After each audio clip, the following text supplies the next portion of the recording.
Bom dia, pessoal. É um prazer recebê-los aqui. Eu gostaria de me apresentar antes de mais nada. Meu nome é Albino, eu trabalho já há algum tempo aqui nessa escola e hoje não seria diferente receber vocês para nós tratarmos do assunto sobre legislação de trânsito. É o que diz o CTB, Código de Trânsito Brasileiro.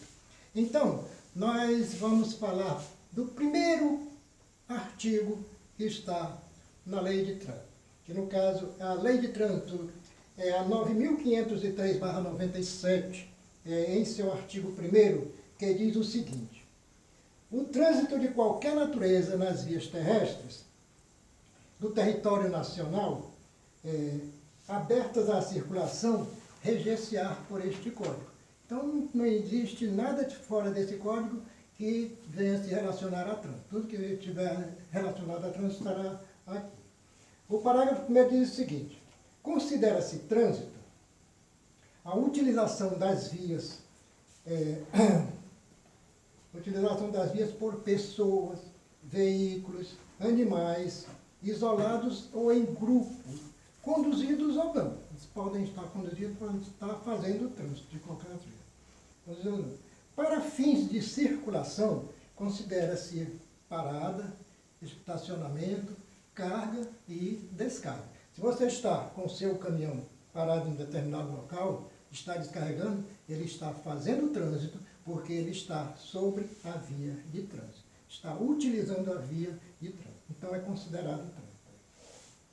O trânsito em condições seguras é um direito de todo e dever dos órgãos e entidades componentes do Sistema Nacional de Trânsito, a estes cabendo, no âmbito da respectiva competência, adotar as medidas destinadas a esse direito. Mas, gente, então, como se falou em órgão, Sistema Nacional de Trânsito, é que ele começa lá em Brasília, pelo CONTRAN, Conselho Nacional de Trânsito, e vem descendo em seus órgãos até chegar aos municípios, né? Então, o trânsito, os órgãos e entidades componentes do Sistema Nacional de Trânsito respondem. O que será responder, minha gente? Responder é assumir a responsabilidade por alguma coisa que está lá, né? Respondem, no âmbito de suas respectivas competências, objetivamente, por danos causados ao cidadão. Que é o cidadão? Somos nós, né? O cidadão, em virtude de ação, omissão, erro ou execução e manutenção de programas e projetos e serviços que garantam o direito do exercício de um trânsito seguro, né? Exatamente. Os órgãos e entidades de trânsito pertencentes ao Sistema Nacional de Trânsito darão prioridade em suas ações à defesa da vida. Que está responsável por tudo enquanto o mais importante é a vida, né? Nela incluindo a preservação da saúde e do meio ambiente. Nós teremos que cuidar do meio ambiente. Artigo 4º, seu parágrafo 5º. Os órgãos e entidades de trânsito pertencentes ao Sistema Nacional de Trânsito darão prioridade em suas ações à defesa da vida, nela incluindo a preservação do meio ambiente. Artigo 2º. As vias terrestres, urbanas, rurais e ruas, as avenidas, logradouros, caminhos, as passagens, estradas, rodovias, que terão o seu uso regulamentado pelo órgão ou entidade com circunscrição sobre ela, de acordo com as peculiaridades locais e as circunscrições especiais. Parágrafo 1º.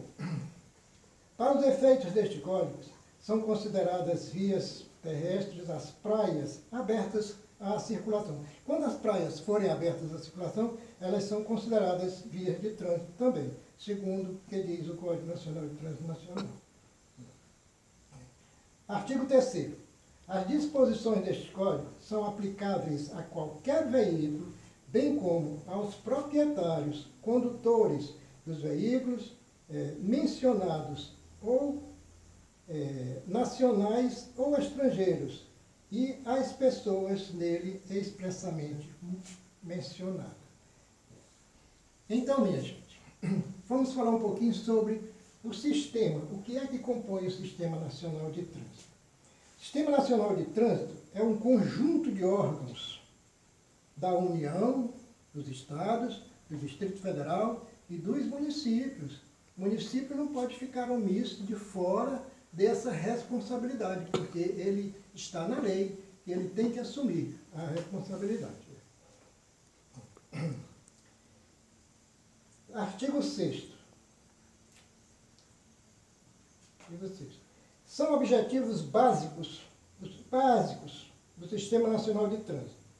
Estabelecer diretrizes da Política Nacional de Trânsito com vistas à segurança, à fluidez, ao conforto, à defesa ambiental e à educação para o trânsito e fiscalizar o seu cumprimento.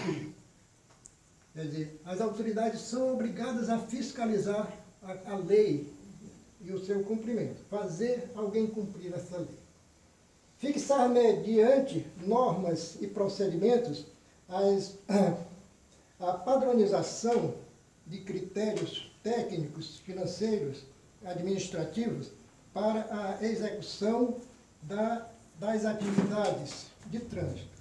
Estabelecer a sistemática de fluxo permanente e de informações entre os seus diversos órgãos e entidades, a fim de facilitar o processo rescisório e a integração do sistema. Então, artigo 7º. Compõe o Sistema Nacional de Trânsito os seguintes órgãos. Conselho Nacional de Trânsito, que nós falamos que é o órgão maior criado, está lá em Brasília. CONTRAN, o coordenador do Sistema Nacional e o órgão máximo normativo e consultivo, que é o CONTRAN. Né? Os Conselhos Estaduais de Trânsito, CETRAN, esses conselhos são criados junto aos departamentos estaduais de trânsito. Todo departamento estadual de trânsito tem que ter o seu conselho, porque ele é que vai organizar o que o DETRAN, como o DETRAN tem que desenvolver o cumprimento da lei. Os órgãos e entidades executivas de trânsito da União, dos Estados, do Distrito Federal, dos municípios. Quinto, Polícia Rodoviária Federal. Sexto, polícias militares dos Estados e do Distrito Federal. Sétimo, juntas administrativas de recursos de infração. Essa junta administrativa de recursos de infração é um órgão que ela tem que ser criada objetivamente junto a cada órgão de trânsito. Há alguns órgãos que contêm uma demanda muito grande, elas podem até ter duas juntas administrativas, porque o acúmulo de processos pode ser grande e só uma junta às vezes não dá para resolver os problemas. Então, oitavo, os estados do Distrito Federal e os municípios organizarão os respectivos órgãos e entidades executivas de trânsito e os executivos rodoviários, estabelecendo os limites circunscricionais de sua atuação. Gente, tudo, cada um no seu quadrado, né? A União, ela gere todo o país. O Estado gere dentro da sua competência de Estado. E o município dentro da sua competência de município.